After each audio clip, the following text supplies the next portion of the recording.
Welcome to the Woman's Connection. I'm Barry Louise Switson, your moderator. The Woman's Connection is a program about events shaping women's lives and helping one gain authentic power on a personal or professional level. So won't you stay tuned? We all dreamed about starting our own business, but what does it take to do it? If we're stuck in a job, how do we transition to starting our own business? And with me is a woman who has done the transition, started 3 businesses, written a book, How to Do It, and is on her next project. And I would like to welcome Margaret Heffernan. Margaret, welcome. Thank you very much. You wrote a book, How She Does It. Tell us, how did you go from your one career to your next career? Well, I worked for the BBC as a producer for many years, and I had a great time, but I just got to the point where I thought, I can't do this for the rest of my life. It's just, it's great, it's wonderful, but I want to do more stuff. I want to try more things. And I was very lucky. I got a job running a company that represented the interests of film and television producers in the UK. And I ran that company for a couple of years and just discovered I loved running my own business. And so after that, I started a business and kind of kept on doing it. You'll find it's quite typical of many entrepreneurs that having run one business, they can't help running others.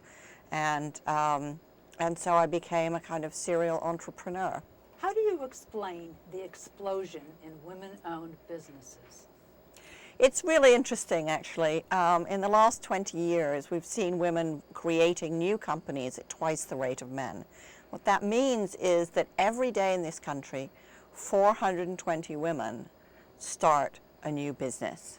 Would you say this is kind of like the mom and pop type businesses?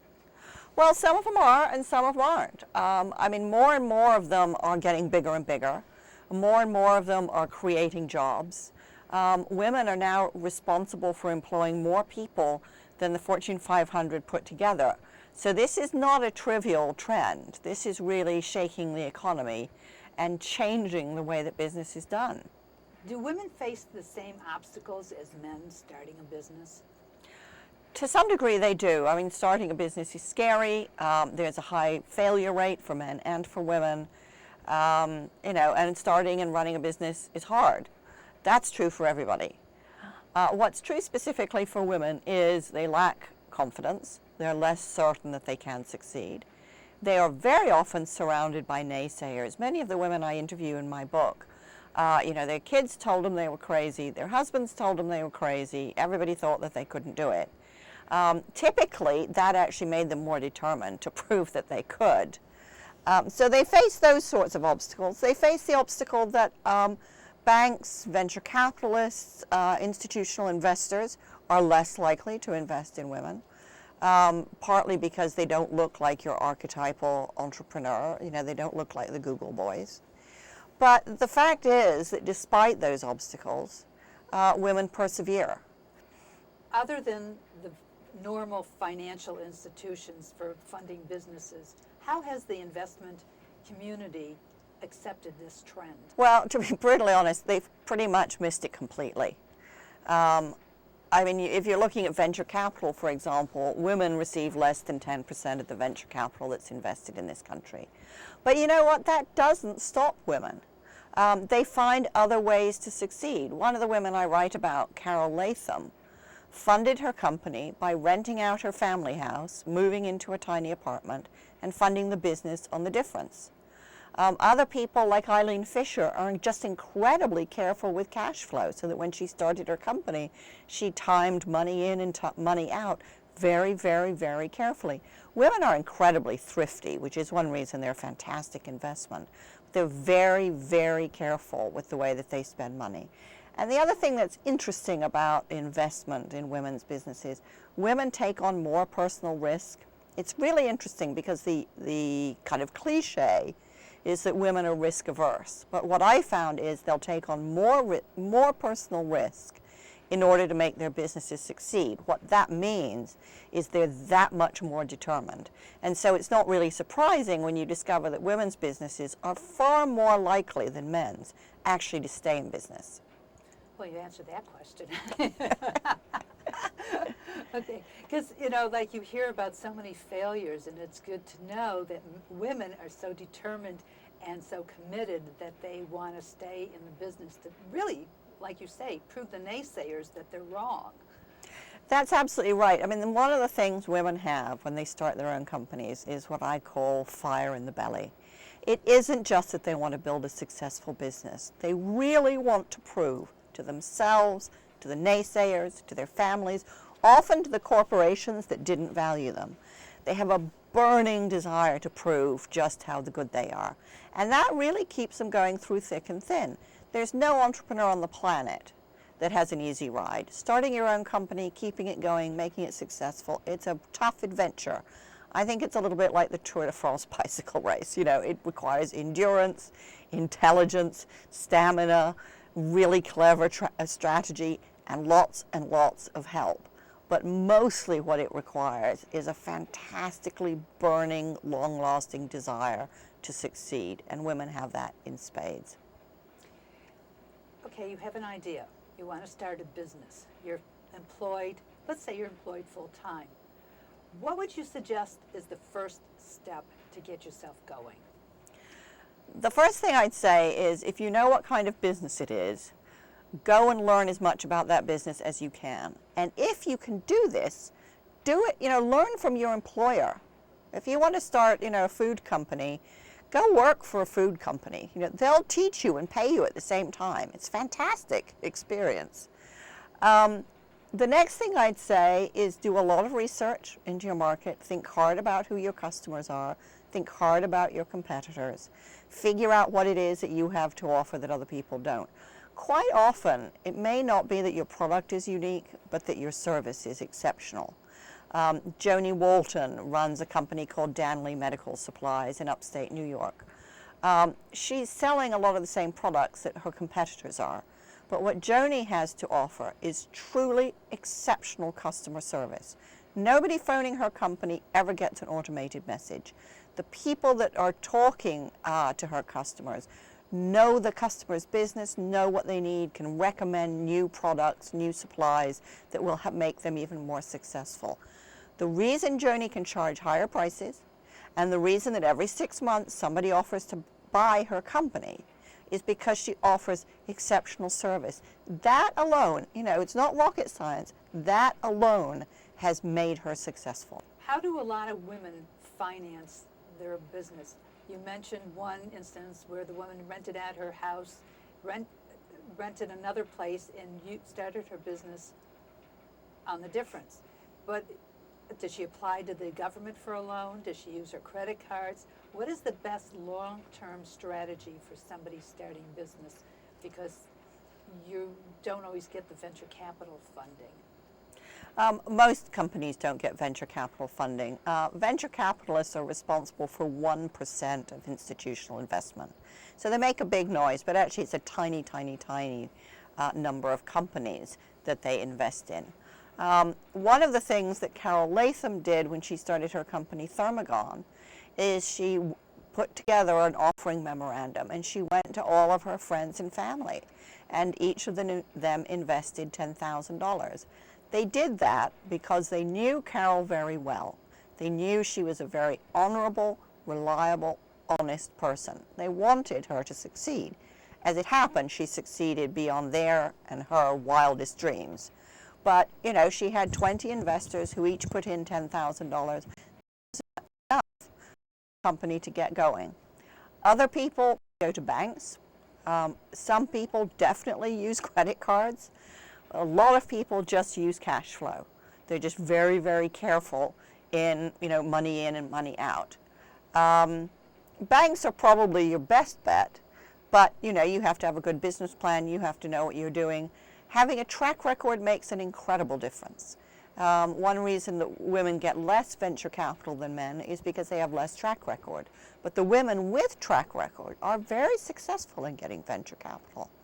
But I would say that actually most companies are funded these days by personal investment, by savings, by cashing in 401ks, and by making sure that as money comes in, it's stashed away and spent very, very frugally. Do you see any kind of trends as far as going forward with women in business? I think you will continue to see far more women's companies. I think that those companies are getting bigger and bigger. And I think that starts to have a huge impact on the business community as a whole. One of the things that I've noticed when I work with large corporations, they're now under quite a lot of pressure to be able to show that they have female partners, that the banks have female bank managers, because women running businesses want to do business with other businesses that take women seriously. And so this has a whole huge domino effect in the sense that women-owned businesses want to do business with companies that take women seriously, and if they can't find them, they will take their business elsewhere. So the traditional corporations have suddenly had to pay a lot more attention to women-owned businesses because they're good customers. I remember when I was working for a corporation, I had a lot of ideas, and a lot of them were shot down and they would never take them seriously and implement them. But I always felt like I should be an entrepreneur within the corporation. Do you find this a trend? It's certainly something that large corporations are having to think about more. Two reasons. One is they're under huge pressure to innovate, and they have a huge number of very, very creative people inside them. So the smart corporations are listening much more carefully to the entrepreneurs that they have within their midst, and many of them have investment funds to seed some of those ideas. So that's very important. It's also the case that actually, if you don't listen to the entrepreneurs inside your corporation, they'll often leave and start up anyway. Many, many of the companies that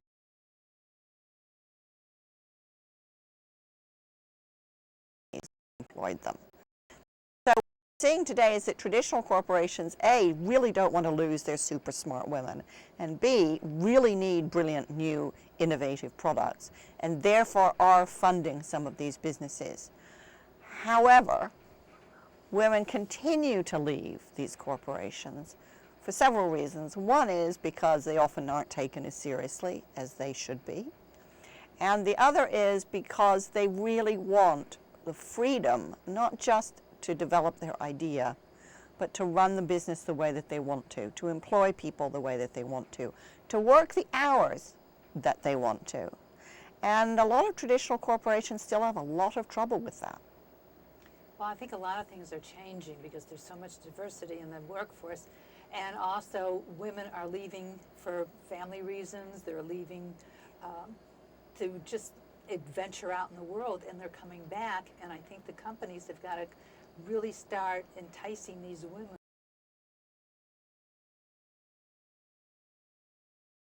to own business. That's absolutely right. Many, many women start their companies for no other reason than that they want to have the flexibility in the way that they work that traditional corporations won't accept. I was doing a speech at Babson College, the Center for Women's Leadership, last night, and one of the people in the audience said that her professor had said to her, "You can be an entrepreneur or you can be a mother, but you have to choose." Well, her professor was way out of date, because all the women entrepreneurs that I studied who are running immensely successful multi-million-dollar businesses, they're all parents. Doris Christopher, who started the Pampered Chef, why did she start it? Because she couldn't find a single company that was willing to employ her on mother's hours. So instead she started her own incredibly successful business so that she could have her company and look after her kids. Warren Buffett did not buy her business because it was some flaky part-time enterprise. What Doris Christopher proved, among other things, is it's certainly it's certainly possible to be a very, very, very successful entrepreneur, be an outstanding parent, have time with your kids, and have time for your company. Wow. Things have changed since the 70s when ERA came in, Equal Rights Amendment for Women came into being. I know there's been quite a shuffle and people are just reassessing things these days, and the fact that they're starting more businesses than ever before. In your book, you say that women are really starting more businesses in construction, transportation, communication, public utilities, and agricultural services. Do you see a trend from the norm, or what do you see? I think what's so important about the kinds of businesses that women are starting is it isn't just hairdressers, baking cookies, bed and breakfasts. You know, traditionally that's what people think women do, and it's completely wrong. What women turn out to be exceptionally good at is spotting holes in the market, finding really rich market opportunities that nobody else paid attention to. And that can be anywhere. It can be in construction, it can be in agriculture, it can be in the oil and gas industry. I interviewed a fantastic woman based in New Orleans whose company survived Hurricane Katrina, who provides logistical support to oil rigs in the Gulf of Mexico. What these women are showing is there is no industry in which they cannot be tremendously successful. Besides starting our own businesses, we have purchasing power. How is that relayed into the economy? Well, I think it's a very powerful thing, purchasing power, and of course women are responsible for 85% of consumer spending. You know, the fact is women are the market. What that means is that it's within our gift to support women-owned businesses, and I think it's incredibly important that we do so.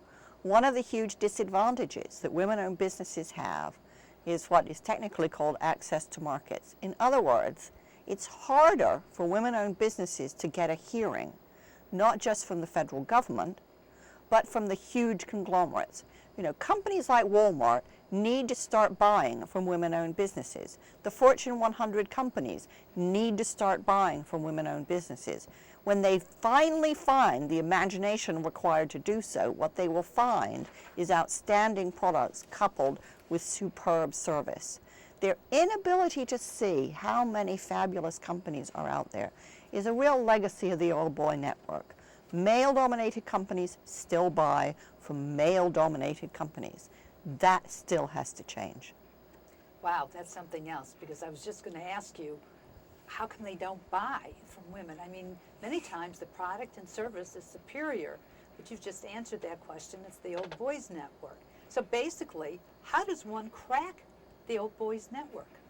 Well, huge perseverance. One of the companies that I interviewed is a company called Frida's. Frida's is a food importer, and Frida's real niche is finding cool new foods that people want to discover. So they're famous, among other things, for having introduced the kiwi fruit into America. Now, it is incredibly hard for Karen Kaplan to get the attention of supermarket buyers because they're all men. It's absolutely mind-blowing. Who shops in supermarkets? Women. Who pays all the bills? Women. Who are the buyers? Guys. It absolutely makes no sense. So this is a real obstacle for these businesses. And of course, you know, what you hope to see is that as women get higher and higher in traditional corporations, they will start doing business with their sisters. Now, you wrote the book, How She Does It. This is also for men, or basically anybody who wants to start a business. That's right. I don't think there's anything in my book that demonstrates outstanding business practice that men aren't capable of. But what these women demonstrate is that real success in business isn't about being tough. It isn't about bullying people.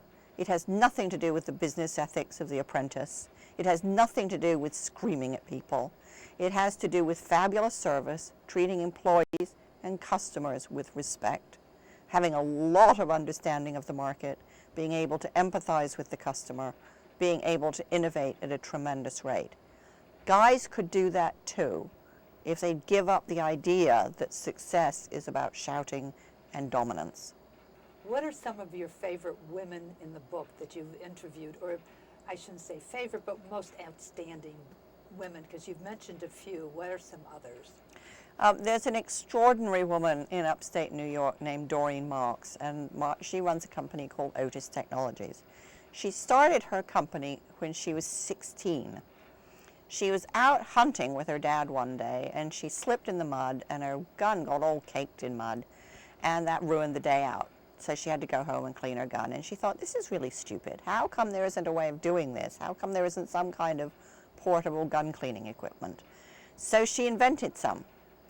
And as she went through college and she was waitressing, she kept making these kits and selling them. Doreen now runs one of the most gorgeous, state-of-the-art manufacturing facilities you will ever see. She sells her equipment all over the world. She supplies the U.S. Army. But the other thing that's, apart from the sheer excellence of her product, what's so extraordinary about Doreen is she does everything that people say small businesses can't do. She offers health care to all of her employees. She supports them when they go off to university. She has child care on the factory premises. She gives incredible support to all of her employees. Now, everybody says manufacturing's dead. Wrong. Doreen's proved it. Everybody says, oh, small businesses can't afford health care. Wrong. Doreen's proved it. Everybody says, oh, you can't, offer child care, the insurance premiums are too high, it'll wreck your business. Wrong. Doreen's proved it.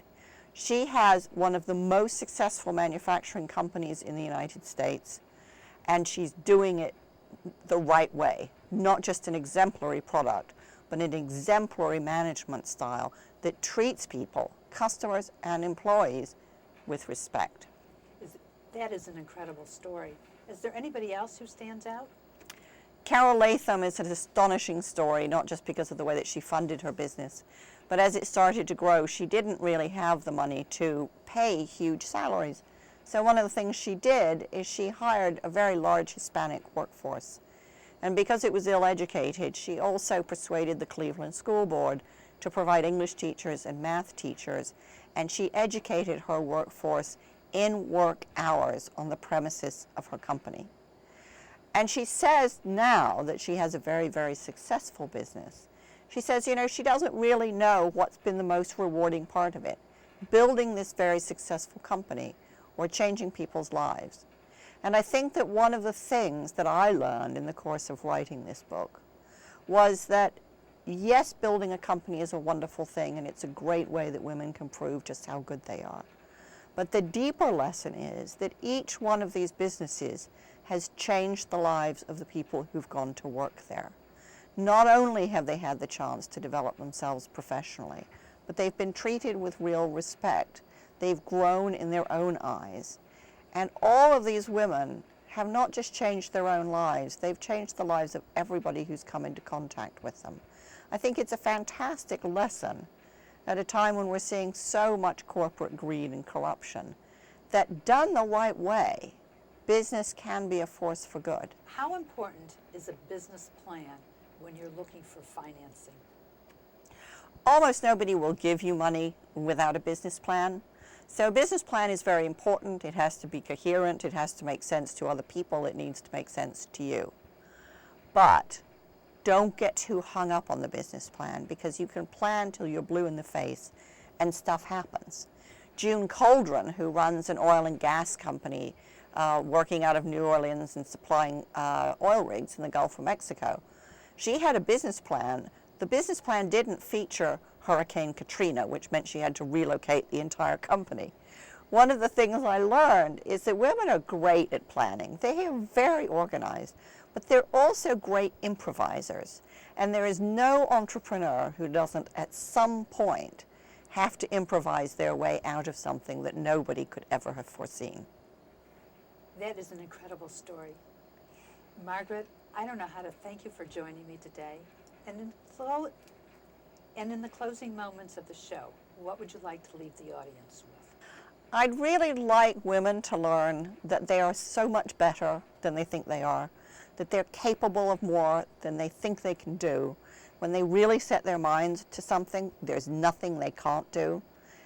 I'd like men to start respecting that more, and to learn that there are different ways of doing business that are more humane and more successful. It isn't one or the other. These women prove it, and they are the shape of things to come.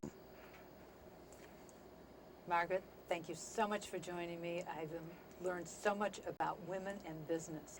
It's been my pleasure. Thanks for having me. I hope you've learned something about starting your own business, and you can do it.